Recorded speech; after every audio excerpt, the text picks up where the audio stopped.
5 talents went at once and put them to work and gained 5 more. Likewise, the one with the 2 talents gained 2 more. But the servant who had received the 1 talent went off, dug a hole in the ground, and hid his master's money. Ayan po ang main text natin. And siguro po lahat tayo, ako naniniwala, binigyan tayo lahat ng pagkakataon ng Panginoon na magkaroon ng gifts. Talent, you can, okay, define this as gift mula sa nagbigay. Okay? Ang talent po ay may katumbas na sa ibang salin po ay 1,000 pilak. Sa iba naman 1,000 pirasong ginto. So hindi po isang talent lang. It is a bulk na nakasako po siya. At sa isang sako ay ibinibigay po sa laborer. At sa ating binasa, mayroong 5, may 2, may 1. And since lahat po tayo ay tinawag ng Panginoon, lahat tayo pinili ng Panginoon, naniniwala po ba kayo na ang Panginoon hindi aksidente yung pagkatawag sa iyo? At kapag tumawag ang Panginoon, meron siyang tiyak na pinagagawa sa iyo. Therefore, hindi lang ikaw niya pagagawin ng isang bagay, kundi i-equip ka niya ng particular na gift or talent para magawa mo ang pinagagawa ng Panginoon. So that is very important for us to realize that we have the giftings that comes from the Lord. Maging mayaman man o mahirap, binigyan po sila ng pagkakataon ng Panginoon. Merong yumaman, merong naghirap. Naniniwala kayo na lahat ng tao, lahat tayo, lalo na mananampalataya, ay may pananagutan na pagyamanin ang talento na yun. Amen. So to say, mga kapatid, maging sino mang, yung sino mang walang-wala na kilala mo, binigyan din sila ng pagkakataon ng Panginoon. They had their chance, but they lose the opportunity. Big time. And they are left nothing. Pero hindi ako naniniwalang hindi sila binigyan ng pagkakataon ng Diyos. Madaling matatalino po. Actually, malaki po ang kinalaman sa pag-unlad ng tao pagdating po sa buhay natin practical. Hindi sapat po ang matalino ka lang. Amen. So, dito yung matatalino. Ayan, minsan yung matatalino, nandito lang, di ba?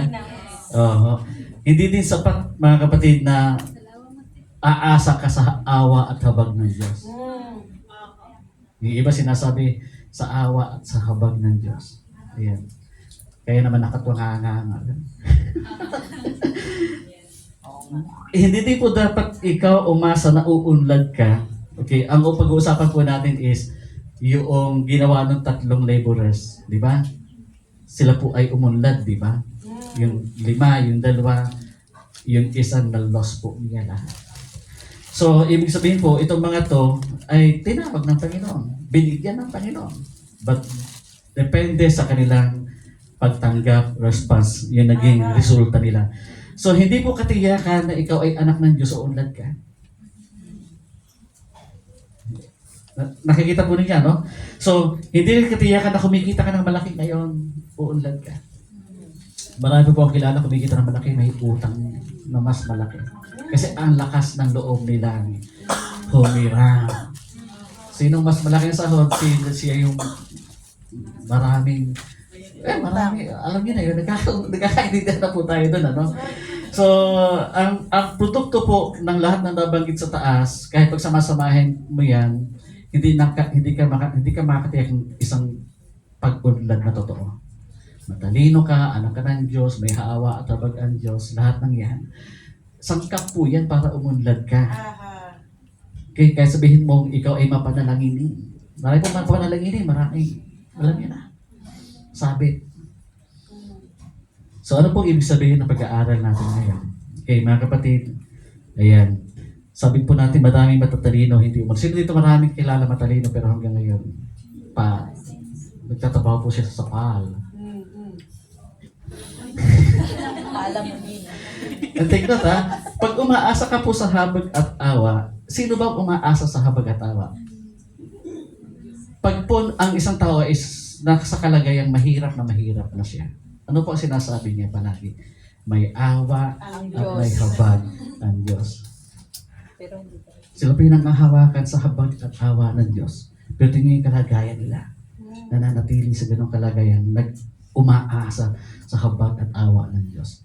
Kasi this is something that is so awakening to us. When I hear this passage, when I read this passage, sabi ko, I think many churches in Hong Kong need to know really how we must respond to the talents na binigay ng Panginoon. Amen po ba? Kasi, ang pag-unlad po ay hindi natin pwedeng iasa sa lahat ng binanggit natin. And kung magkakaganon po, ano yung sangkap ng kailangan natin? Hindi ibig sabihin, sabi nga natin, hindi assurance na anak ka ng Diyos. Doonad ka. Marami pong anak ng Diyos. Maniwala kayo. Scammer. Ano yan? Bakit? Kasi yung iba kasama niyo eh. Pumunta kayo sa church, mga churches, marami po nang i-scam doon. Ito yung mga kapatid, hindi po exempted ang church sa ganyan mga kalagay doon. Akala niyo, nung pinibit ako ni Pastor, ang narinig siya is yung preaching na ano, hindi po. Sabi ko, kailangan to ng church. Kailangan to ng church. Sino excited ngayon? Anyway, may nakita po ako na doon sa dalawang lumago. Sa dalawang lumago. Gusto ko makita rin po ninyo ito. Ano meron sa kanila? Ba't lumago yung 5, yung 5 talents, yung 2 talents? Ba't lumago sila? Ano meron yung isa? Ay, anong wala sa isa? Bakit yung 2 lumago? And I believe, kung pinagkatiwalaan sila, kinikilala nila galing yun sa Panginoon at may takot sila sa Diyos. So, naging sangkap yun. Pero kung wala kang wisdom, I believe, kumbaga, today, bibigyan ng Panginoon ng isang highlight na meron ka, baka hindi lang nagagamit minsan, yung tinatawag na wisdom. Amen? So, tama-tama sa mga graduates ngayon, hindi po katiyakan na kayo ay graduate ng SOL na lalago kayo sa ministeryo na ibibigay sa inyo ng Panginoon. Kung wala po ang wisdom na gagaling sa Panginoon. I want you to see the point 1 na tinuturo sa atin ng passage. Lahat tayo binigyan ng equal opportunity ng Diyos. Kung paano yun pong tatlo, pare-parehas po sila binigyan ng equal na opportunity. I will ask you this. Yung binigay po ba sa isa na 5 at binigay sa isa sa 2 at binigay sa isa na 1, parehas po ba yung binigay sa kanila? Yes, it's an opportunity. Yeah. Pare-parehas po ba yung talent? Yung amount, pare-parehas po ba yung binigay na talent sa kanila? Hindi. Ang galing. Sige po. Sa mga naniniwala po pare-parehas, tama po kayo. Sa may agam-agam, bakit naging pare-parehas sa yung isa 5, yung isa 2, yung isa lang? Let's read the verse na sinasabi to. I think verse 5. Sabi dito, verse 15, Matthew 20:15. To one he gave 5 talents, to another 2 talents, and to another 1 talent. Each according to his own ability. Kanya, ayon sa kanilang kakayahan. Kunyari, meron tayong small, medium, large na baso. May pitchel na may laman tubig. Yung ilalagay sa small, hindi pwedeng ilagay sa large. Okay? So, ibig sabihin, pag sinabing according to his own ability, lahat tayo mayroong sukatan ng kakayahan. Hindi ka bibigyan ng Diyos ng hindi mo kaya. Hindi ka pagkakatiwalaan ng Diyos ng isang bagay na hindi ka rin handa. God knows yung ating limitations. God knows our, kumbaga, mas kilala ka ng Diyos. Kahit nga yung sarili mo, hindi mo kilala eh. Sino nagugulat sa sarili niya? Sasabihin niya, hindi ko pala kaya. Diba? So, may confidence tayo, pero ang Diyos higit na alam niya kung hanggang saan yung confidence natin dapat. Now, kung tayo ay binigyan ng Diyos ng pare-parehas na opportunity. Okay, can I have the next page, ate? Dapat gamitin ninyo yun ng mayroong karunungan. And this is the Bible says, pagdating po sa karunungan, hindi po yung natural na meron tayo. Ang meron po tayo is karunungan nakikita lang natin. Pero kung gusto niyo na karunungan na masigit pa sa karunungan meron tayo, we have to ask God. At sabi po ng Santiago chapter 1 verses 5 to 8, ngunit kung ang sino man sa inyo ay kulang sa karunungan, humingi siya sa Diyos at siya ibibigyan sapagkat ang Diyos ay nagbibigay ng sagana at hindi nanunumbat. Subalit, ang humihingi ay dapat magtiwala sa Diyos at huwag mag-aalinlangan. Marami dito na hinihingi sa Diyos, pero habang humihingi ka sa Diyos, pagtaligod mo pa lang. Troubled na yung mind mo. Troubled na yung heart mo. Dapat walang alinlangan ang puso. Walang alinlangan ang isipan. Sapagkat ang nag-aalinlangan ay parang alon sa dagat na itinataboy ng hangin kahit saan. Mahirap po isang tao nag-aalinlangan. You cannot depend on that person. Dapat ang leader hindi po nag-aalinlangan. Dapat hindi tayo nag-aalinlangan. Kahit na sino pa sa atin, kapag sinabi mo na mayroon kang pinangahawakan mula sa Panginoon, hindi ka nag-aalinlangan dapat. Now, huwag umasang tatanggap ng anuman mula sa Panginoon ang taong pabago-bago ang isip at di alam kung ano ang talagang nais niya. So mga kapatid, when you come to the Lord, when you seek Jesus, when you seek God, when you ask your petition to the Lord, make sure walang pag-aalinlangan. Alam niyo kung bakit nag-aalinlangan ng tao minsan? Alam niya sa hinihingi pa lamang niya, sablay na siya.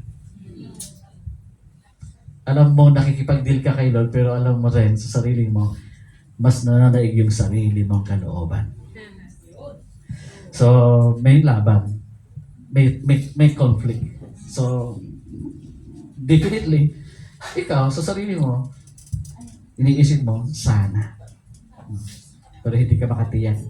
Anyway, so let's see what we can learn more. Next slide, ate. Sa point number 2, makita po natin, we have to know the value of time and management. Okay?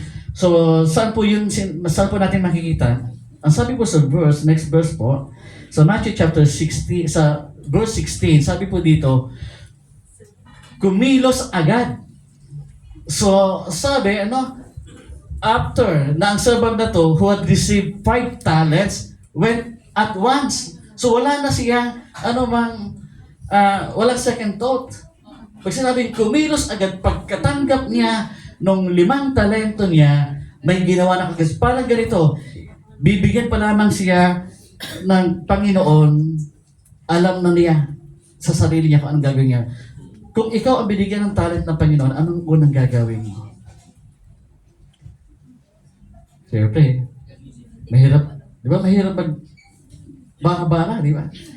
Can you say, this person, this laborer, bara-bara kaya siya? I want you to say, hindi siya bara-bara. Tingnan ninyo, alam niya ang gagawin niya. Tingnan ninyo ha, kumilos agad ang tumanggap ng 5,000 sa laping dito at ipinangalakal niya. She knows exactly what to do with the talent. You know, minsan alam ng Diyos ang desire ng puso mo. And sabi nga, ang timing sa Panginoon. So dapat nagkaplano ka, nagdi-desire ka. When the time comes na binigay ni Lord sa iyo yung gift, yung talento, yung pagkakataon, opportunity, then you have to really know what to do exactly. So mga kapatid, itong lalaking ito, itong laborer na to, we know what happened. Sabi dito, kumita siya ng 5,000 sa laping ginto. I'm using MBB tag. Maganda balita Tagalog. And the upper version is NIV. So, mga kapatid, we have to know the value of time. Alam niyo, minsan yung kumikilos ka agad, malaki po ang risk. No? Malaki ang risk. Pero sino po ba ang umunlad dito na hindi nag-take risk? Hello? Kapag ikaw ay palaging conservative, I think, okay lang. Pero isang leader po, ako naniniwala, mas nananaig yung kanyang pagtitiwala over time. At dapat na may wisdom ka, kaya marunong ka dapat mag-manage. And since walang ibang binanggit dito, sabi, kumilos agad at pinangalakal. We never know anong kalakal po yun. We never know kung may ginawa pa siya sa pangangalakal, pero wala pa ibang sinabi. Pag sinabi bang nangalakal, ano po nasa mind nyo? Business. Yeah? Business. Sa palitan, exchange of products. Tama? So meron siyang, siguro, ang 5,000 ang limang talento ay nangangahulugan ng 5,000 salaping ginto. Gano'n kalaki yun? Now, I try to convert. Wala naman, ito sa panahon ito, panahon ito ng Panginoon eh. Ginto. Okay? And that time is Romans ang nakakasakop sa Hebrew. At ang salapi noon ay like denaryo. Sa ibang pag-aaral, hindi denaryo pero ginamit nila yung palitan na denaryo ang salapi. At para lang ma-convert, kasi ginto eh. So hindi siya denaryo, ginto eh. Okay, so ang conversion po niya is about 34 kilogram po ang isang talento. May katumbas po siyang 6,000 dinars during that time po. So ibig sabihin 1.5 million mahigit po ang isang talento. So enough para mag-business ka. During that time, pag may ganun ka pera, wow. Okay. Ang laki na pinagkatiwala ng Diyos, ano? So sino dito naniniwala handa siya sa ipinapagawa ng Panginoon sa kanya? Alam niyo po, pag sinabing handa ka, mas handa magbigay si Lord sa iyo ng gifts, ng talento. Pag hindi ka handa, si Lord, alang-haning daw nagbigay sa iyo. Pwede ka sa 2 o sa 1 lang. So kaya sa lahat na nandito ngayon, habang nakikinig ka, dapat nagdidesisyon ka na maging handa in case na mayroong malinaw na paggawa si Lord sa iyo at bigyan ka ng gift or ng talent na iyon. Now, since we're talking about time, you cannot control your time. Okay. Ate, next slide po. You cannot have all the time in this world. That's why be wise with your time. You cannot control even your time. That's why you have to be more wise in using your time. Marami pong nasirang mga plano dahil mismanage ang time. Maraming nawalang opportunity dahil hindi na-manage ang time. Maraming nasirang grupo, relasyon dahil sa mismanagement of time. Businesses. So sinabing kaagad na kumilos, this laborer knows exactly what to do, when to start, how to do it. Amen. Nakita niyo po yun? Kaya kung kayo ay naniniwala na, oo nga anak ako ng Diyos, pero bakit hindi ako umuunlad? So ngayon, nire-remind tayo ng Panginoon, baka merong problema sa paggamit ng time mo at sa pag-manage mo ng time at ng talento na bigay sa iyo ng Panginoon. Can we have the next slide, kapatid? You are expected to exercise wisdom. So, ano na meron tayo? Binigyan tayo lahat ng pare-parehas na opportunity. Again, according to your ability. Hindi ka bibigyan ng Diyos ng gift na para sa 5,000 kung 1,000 ka lang. Okay? At alam ng Diyos yung kahandaan mo. Alam mo din dapat yung kahandaan mo. Alam mo din dapat yung kakayahan mo. Hindi ka pwede humingi ng hindi mo kayang harapin. Ayan. So, saying we are expected to exercise wisdom. Sa verse 17 po, flash po, sabi dito, gayon din naman, listen, ang tumanggap ng 2,000 salaping ginto ay kumita ng 2,000 salaping ginto. I will ask you this, sinabi ba kung kailan siya nagsimula? Sinabi ba kung paano niya pinalago yung 2,000, yung 2 talento? So anong meron sa kanya? Hindi natin alam kung kumilos ba siya kaagad. Hindi natin alam kung paano niya ginawa yung talento, paano niya in-apply, paano siya nag-response, paano niya minanage. Nakahang tayo lahat.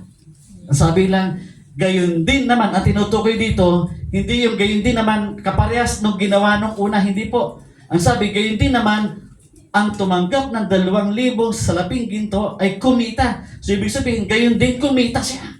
Hindi sinabing gayon din, ganito yung ginawa niya. Ibig sabihin, nakadepende sa'yo kung paano mo i-manage yung gift, yung talent na binigay ni Lord sa'yo.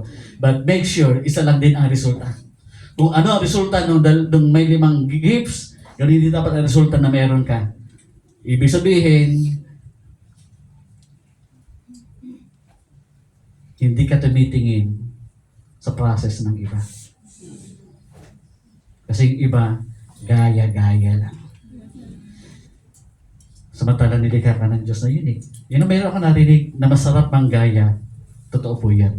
Pero kung manggagaya ka na rin lang, dun na sa mayroong proven na pagtatagumpay. Pero marami po nang gaya, hindi pa rin nagaya. Right? So you have to know your best ability. You have to know the most, when to use the most of your time. So, dito sa ikalawang laborer, sabi ni Lord, bibigyan kita. Pero, paano niya pinalago? Sabi ni Lord, bahala ka. So ngayon, sino naniniwala na nasa panahon siya ngayon ng inaalam niya kung ano talaga ang gift niya. Yung talent niya. Alam, maraming Kristiyano dito, matatagal na. Sino yung yung Kristiyano, more than 10 years na. 10 Christians. Amen. Pag tinanong po kayo ng mga, kunyan, Pastor Hermie, ano ba talaga ang pinagagawa ni Lord sa iyo?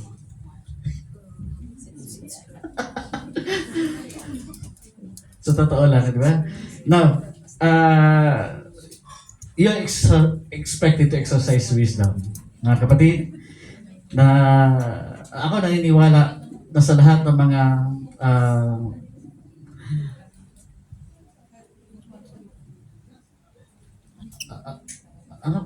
highly favored. Paano kita tawagin? Mga highly favors.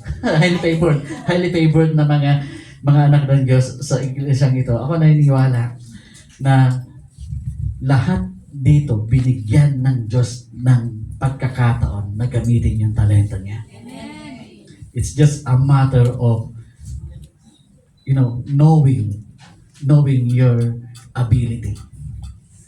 And in pag-discern, kailan mo siya gagawin. Pang-apat po na punto, mayroon lang po 6 points itong ating mensahe ngayon. All were given the same length of time.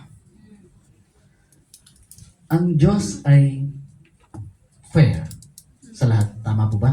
Naniwala kayo doon? He is a just God.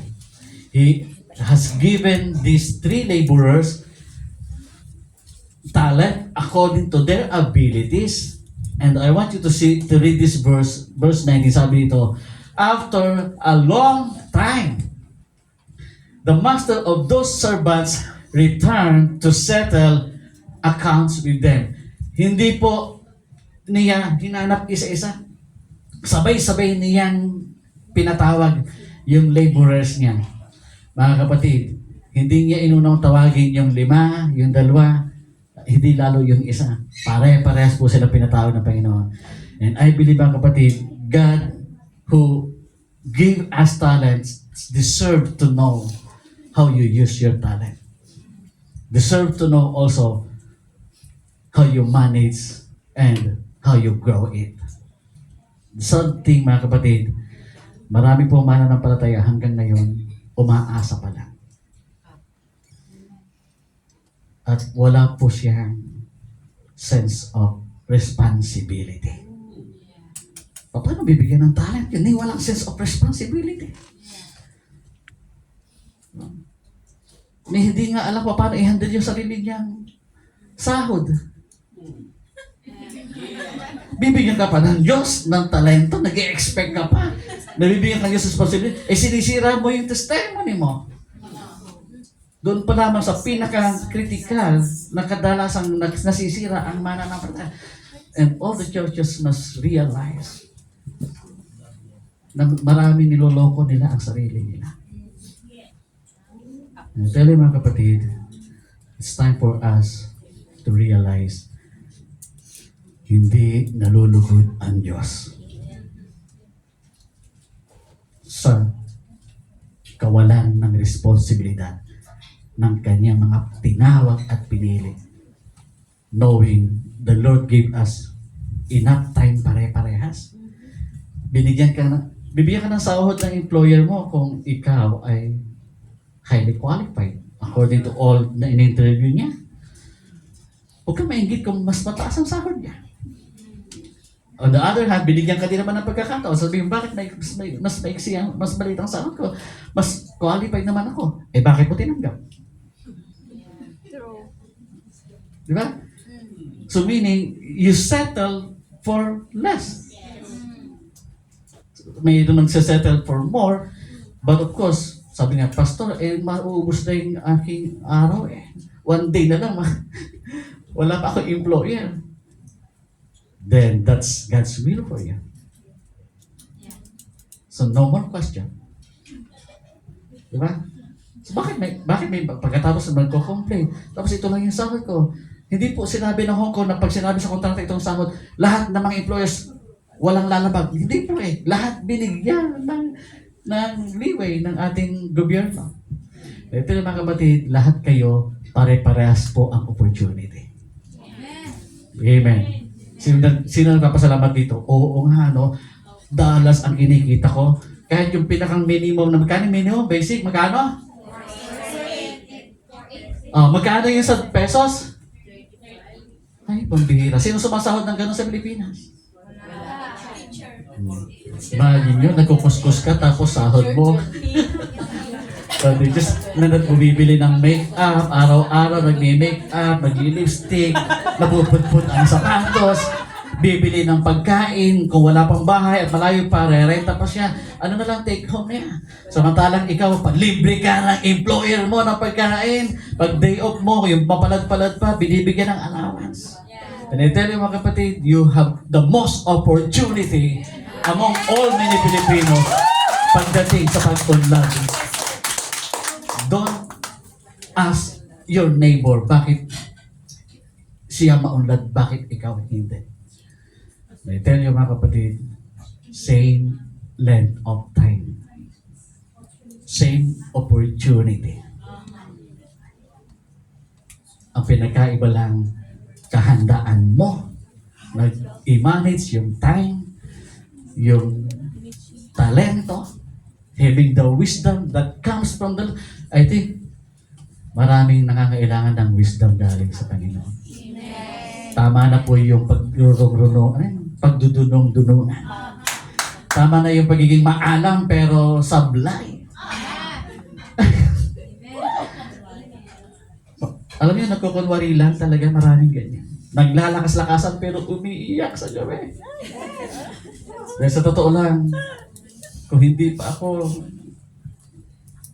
alam niyo mga kapatid, mas nahihiya tayo sa sarili natin kaysa sa Panginoon. At napaka-vulnerable po ng madami. Huwag makukumusta.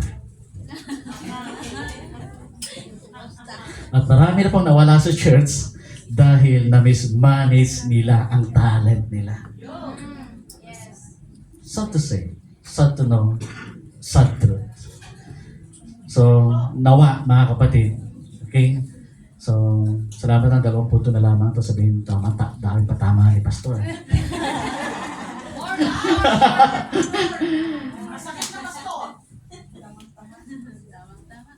Next slide kapatid.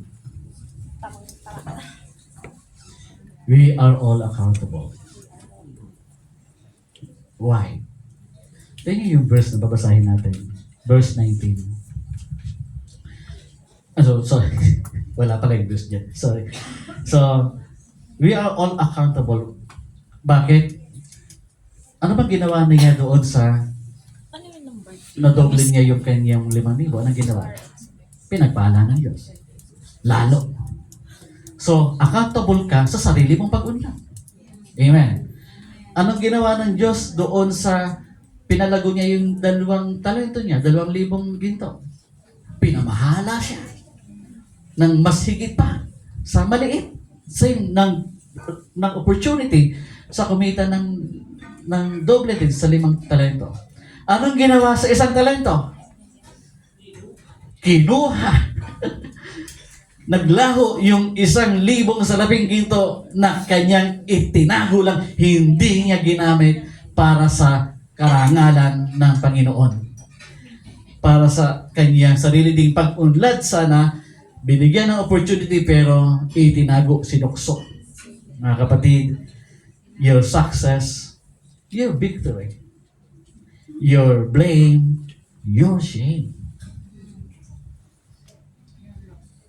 Yung iba, wala nang ma-blame. Pati mukha niya, kahit takpan niya. So sad, mga kapatid, maraming ganyan ang kalagayan. Wala na lang kumuha ng lubid. So to say, mga kapatid, di ba? Mga kababayan natin. Kung hindi siguro nag-OFW, hindi siya magbibigti. Pero kung kailan sila kumita ng malaki, kung kailan sila naging breadwinner, saka sila nabaon sa maraming responsibilidad na hindi na nakaahon-ahon, totally magugulat ka na lang. Magugulat ka na lang. May pinagdadaanan pala pero kanina nakangiti. Maraming peke. Pero sa deep inside, sinisisi nila yung sarili nila, namumuhi sila sa sarili nila. Nawa, hindi dumating yon sa sino man sa mga kapatid natin sa iglesia nito. Mga kapatid, napakahalaga ng ibinigay sa iyo na opportunity ng Panginoon. Sino dito yung naniniwala siya may time siya? Start to manage well.